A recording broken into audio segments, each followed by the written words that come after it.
Samsun'a da gayret zilyon çay mı? Biz nerede zilyon içiyoruz? Burada tomsa verirler, eləcə də çaydır. Çay pulsuzdur. Чай бесплатно. Nə?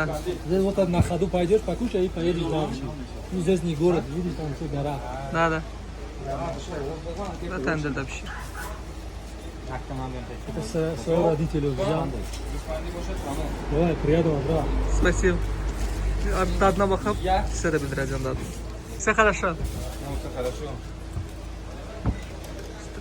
Stəndirim? Самса. Баранья из говядина. Dadlı görsənir. Somçanın dadına baxdım, çox dadlıdır, çox bəyəndim. Buradan aldıq deyəndə qonaq elədilər, dadına baxdım. Və bildirdilər ki, düşənbədə yesəm daha dadlı olacaq. Orada da yeməyə çalışacağım. Yəni dadı superdir, içi doludur. Yolumuz davam, görə başımıza nə gəlir.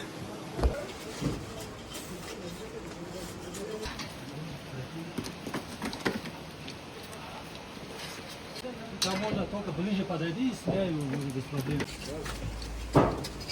Mehmet Kemal, ver. Hemen Mehmet.